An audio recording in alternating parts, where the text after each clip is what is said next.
for your kind words, for your invitation to get together this morning. Some of you were there last night, so forgive me if I repeat how much in awe I am of the great leadership of Sylvester Reyes. Reyes works. Let me tell you very specifically how important he is to the Congress. I'm going to tell you this story, and I think some of you will understand it for a number of reasons. One of the great achievements of the Obama administration and the Democratic Congress was the repeal of Don't Ask, Don't Tell. I bring up that subject because many things come together there about respect, about ending discrimination, about the security of our country, and the rest. So when we fought this fight, to have someone who is a national security icon in the Congress, comes from a culturally, in some ways, more conservative area than I do, to be on the forefront of fighting for that issue helped us give a comfort level to many other people that they too could make this vote.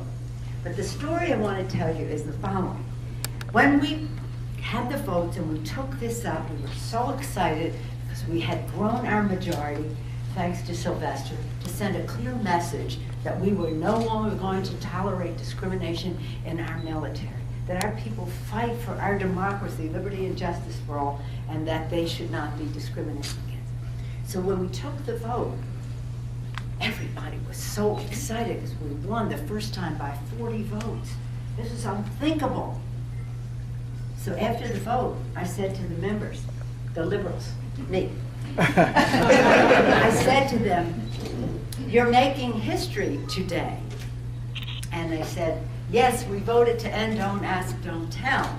I said, no, that's one thing. You're making history today because now you are going to vote for the defense bill. Oh, I never vote for the defense bill. I never vote. You know the story. I never, Barney Frank, I never, Barbara Lee, John Lewis, I never vote for the defense bill. I said, well, you are today, because I can see it in the eyes of the Republicans. So angry are they that we won, that they will even vote against the defense bill. Oh, the Republicans will never vote against the defense bill. I said, I have a feeling. This is what I do. I pick things up. I just have a feeling that they think they've set a trap. We won the amendment. They're going to defeat the bill. So today, you are going to make history by voting for the first time for the defense bill.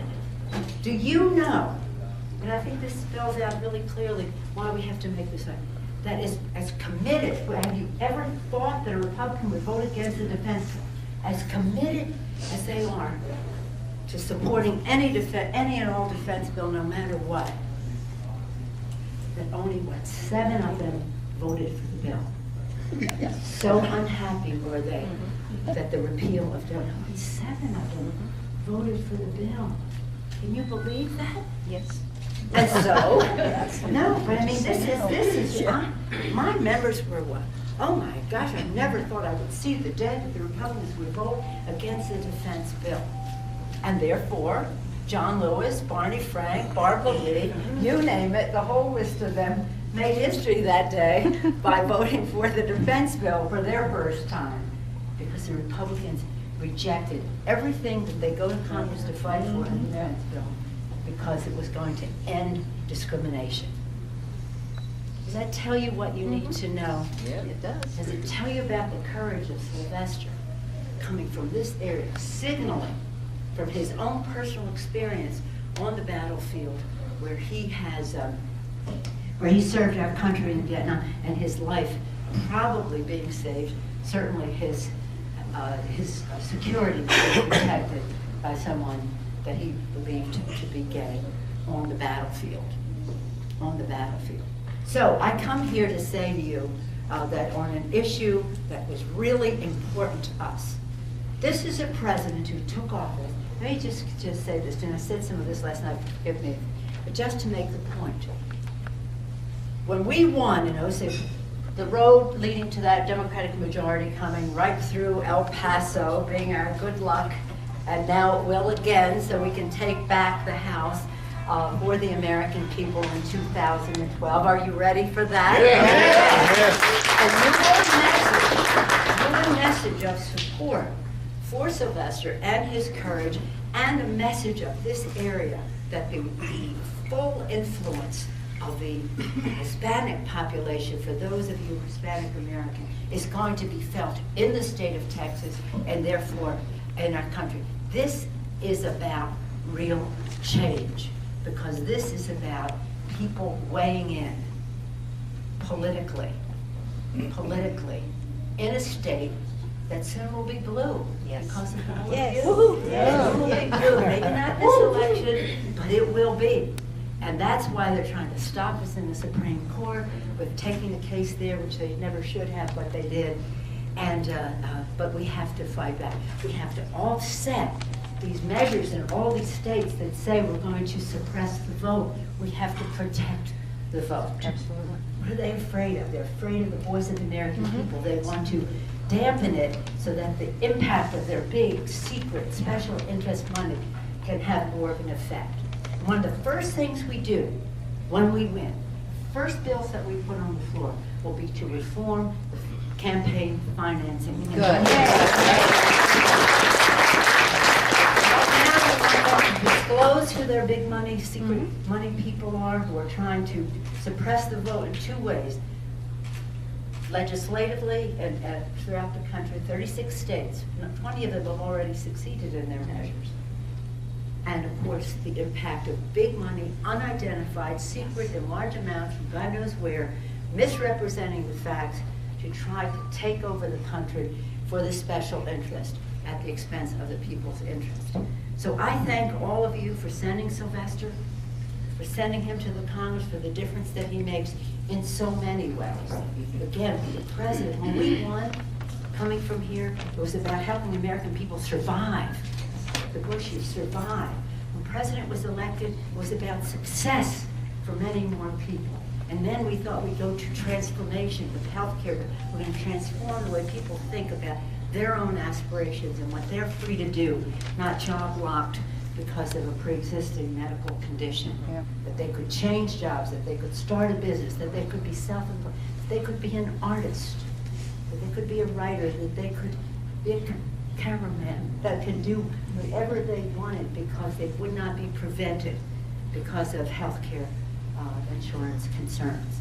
And so that's about life, healthier life, liberty to pursue their happiness that our founders talked about. So again, survival at first, success with the president, and then transformation. Well, we have work to do on the transformation. We're about, Democrats this year are saying in a way that is the most enduring theme of the American people, reigniting the American dream, building ladders of opportunity for all people to work hard, play by the rules, take responsibility to succeed. Putting those ladders back down for other people to come up instead of putting it over your shoulder and walking away. Yeah. And listen, I want to tell you, you've got to give them credit. They are who they are. They act upon their beliefs, and they do not believe in the government role in clean air, clean water, food safety, public health, public education, Medicare, Medicaid, Social Security. They want to privatize Social Security. They want to break the guarantee in Medicare. This is serious business, and no job attempt. They've been in 1 year. A few days ago marked the 1 year of their having the majority in the House in terms of being sworn in. Not one package, one job, except they say tax cuts for the rich create jobs. They didn't.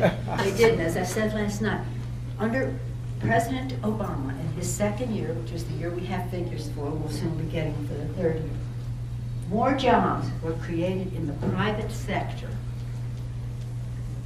than in the 8 years of the Bush administration. Very true. 1 year. And so when they're complaining about where's your job, well, President Obama was a job creator from day one. So we have to re-elect President Obama with a great big sweeping victory. Yeah. In order for him to get a job done, as you can see in this year, they're there to obstruct him. They made it clear. Yeah. The most important thing, they were asked, the most important, these are their words, the most important thing we can do is to make sure he fails. not at the polls, that's what we do in campaigns, that's the democratic way, but to make sure he fails, not to cooperate in any way for job creation and the rest. So a lot is at stake in the election. I hope you make it easy for Sylvester here so he can be a resource to us in the rest of Texas, so that we can have a big sweep. We expect to win seats in California and Texas, New York, Illinois, Florida, Arizona, across the country. We're on a drive for 25. I want 35, but we need 25 to take the power back for the American people. Yay. So I thank you for your enthusiasm.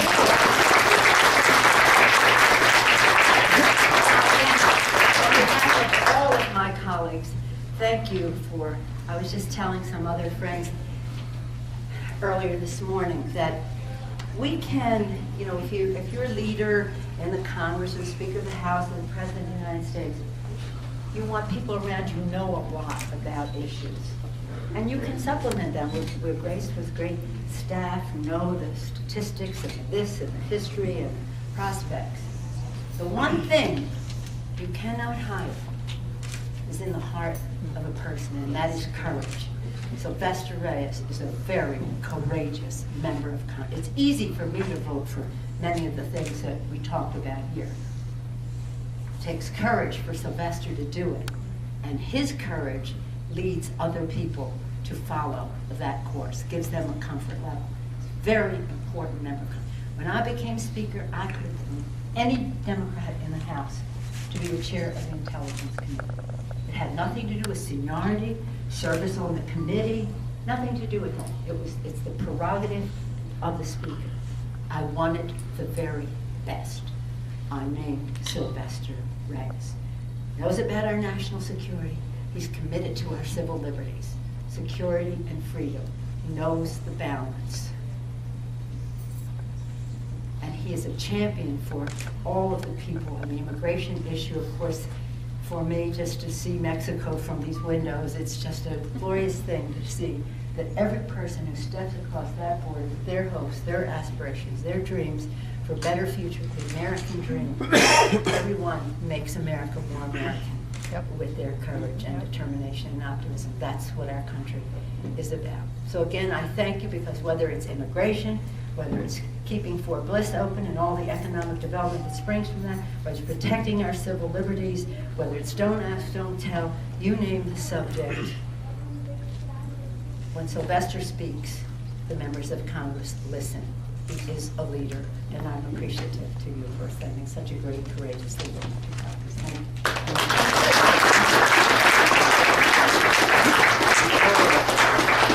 I do want to give the future speaker the opportunity to answer a couple of questions, because we need to get over to a briefing. But I did want, hospital.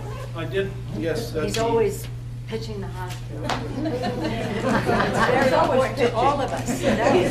We wanted to. I wanted to present this on behalf of all of us here. It is a nighttime picture of El Paso with the mountains and the fact that we're a region, El Paso, Juarez, and Las Cruces.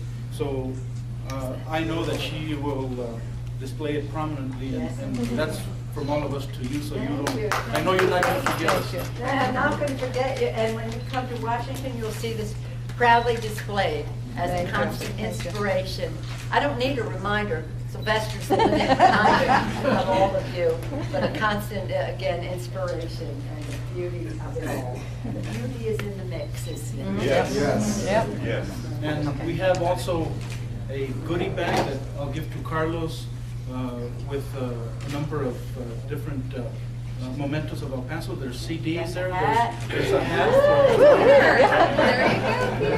There's a shirt and a couple of our local magazines. So thank you. Well, I thank you very much for all of that, Sylvester. When I came last time, it was on my birthday, and Sylvester surprised me with these boots. These boots made in El Paso. So I wore them, following that, I wore them to Iowa to drive a semi, 16-wheeler. I wore it to the Farm Fest in Minnesota, wore the boots, just to name a couple of places. everybody was very jealous of it. I know they're going to be very envious of the beautiful picture that you gave me. And they're made in the USA, right? By Mexicans. Reignite the American dream means that we have to make it in America. A, American made. B, rebuild the American infrastructure. And C, to have communities involved in those decisions. So that it's community-based and young people involved in the rest. The ABCs of it all. And as we rebuild and make it here, we will rebuild the middle class. And older people. Oh, for all. We're not old. We're not old. You're not that old. But Yeah, down here now I don't look like that. Of course, she can't get back up.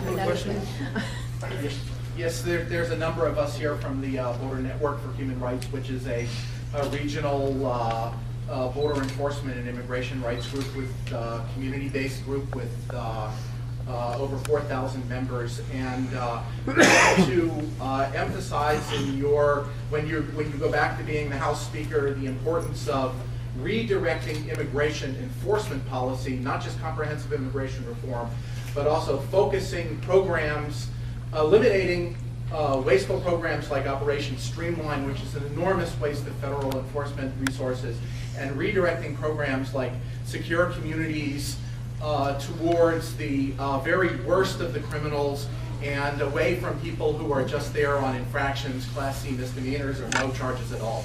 Thank you. Appreciate that. Thank you, Joe. I completely agree. Did you have a question here? Jaime?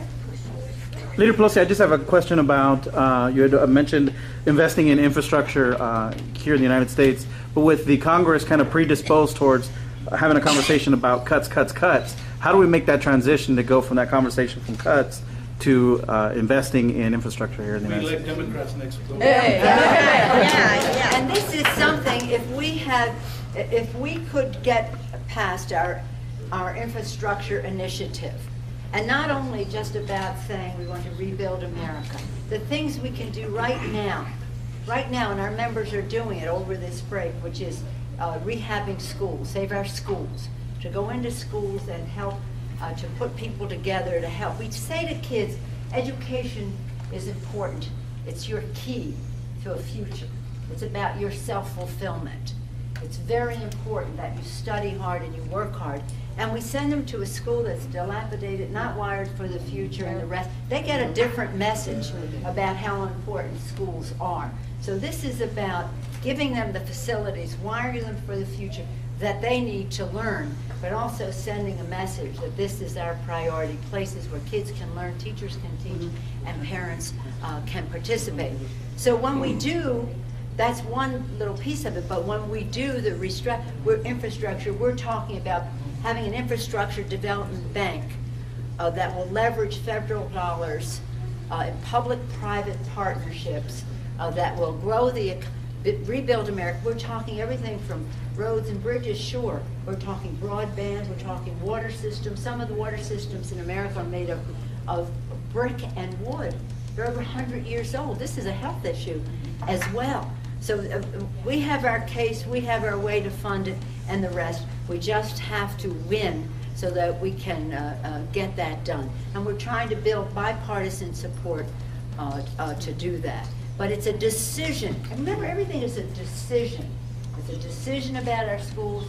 It's about a decision to do the right thing about the enforcement of these laws. The very idea that it would be used to set it was not the intention of the bill that you go back because you have broken the rules because you're not here strictly documented. That's what I say. Yes. It's about other violations of the law, and yet it was interpreted more broadly. So it's a decision to do it the right way. It's a decision to build the infrastructure, to make it in America, to educate our children, to end discrimination. So all this is not, let's just, it'll happen because it should happen. No, you decide to do it. But this rebuilding America is rebuilding the middle class. It's really important. And these jobs, building right here, cannot be offshored. They are insured, and as the president announced the other day. So it's a fight. But if we can do that, We put Americans to work, and that's what we want to work together in a bipartisan way to put American people back to work. Let's take one more question, because the speaker has asked for some time to go around and say hello to you. We have to leave here at about 10:15, so it's about 2 minutes after 10. If we'll take one question, and then you can say hi to her. Sylvester is a real focuser, whether it's Fort Bliss or the hospital or whatever. He is constantly teaching us about the value of what is going on here, how it's of national significance, a model to the country, and anyone who comes here will see that firsthand, so we can report back. We've been there, we've seen it. Well, we're going to the medical school, the first one on the border ever in the history of the Thank you to country. Sylvester Reyes. Well, Yes, ma'am. and we want her to see that. So, one more question. Who's got a question? Hi, my name is Jennifer Burton. I'm representing Paso del Norte Civil Rights Project as one of their board members. And I want to know what plans you have. For repealing the addendum to the Defense Authorization Act, wherein we can now indefinitely detain U.S. citizens. Well, you know that the president, when he signed the bill, I made know a the signing statement. the signing statement, but that's very important. Other presidents have used the signing statement far more than President Obama has, so when he uses it, he's very serious about it, and that's one of the rules. But again, we have to win the election, so we're putting the bills on the floor, not having to live with and qualify how the legislation will be enforced. But it is problematic. There's no question about it. But again, winning the election has ramifications in every way.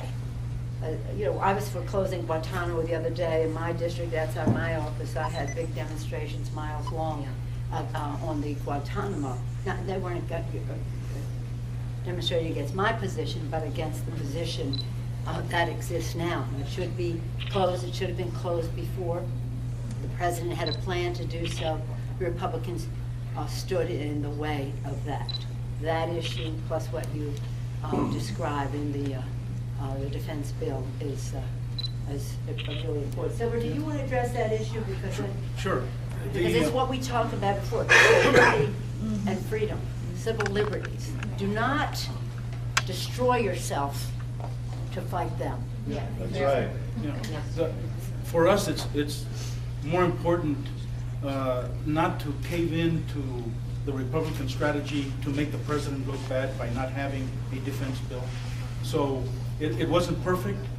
We knew that. The president sent clear signals, but in the final analysis, we could not continue to support the men and women that are fighting for us in Pakistan, Afghanistan, some still in Iraq. So we will. The best way to get even with the strategy they have against our president, and in many ways against our people, is to work hard, give us the tools to win in November. I just want to remind you, under the leadership of Speaker Pelosi, we made history in the number of pieces of legislation that we passed in the first 6 weeks. We went right into session. We worked straight through for 6 weeks straight and passed a historic number of initiatives. The first one being the one that the president actually signed first after the speaker became the speaker, and that was the equal pay for everyone, the Ledbetter Act. So let me just say one thing about this defense bill, because Mr. Reyes said something very important, that we had to honor the valor of our men and women in uniform. There's something in this bill that you should be excited about. We fought really hard, and our women members took the lead on the sexual harassment issue. This is something we visit the women troops all over in Afghanistan and Iraq and all the rest. And the sexual harassment, and worse than that, women had to salute somebody who attempted to rape them. Imagine it. What is it? Get out of here. So in this bill, we make that change, and it was really very important to us. to get that done for women. This is has been a big issue in the military. I respect the role that women play in our national security. We also have to protect them within on that particular issue. So this was when you look at that bill, look at that part of it too, because it's very, it's a big change. Why should it be a change? You know, why should we be talking about this in 2011? What's going on here? But we have work to do, and we can only get the work done if we win the election, and therefore I hope that you will take your enthusiasm for the role that Texas will play.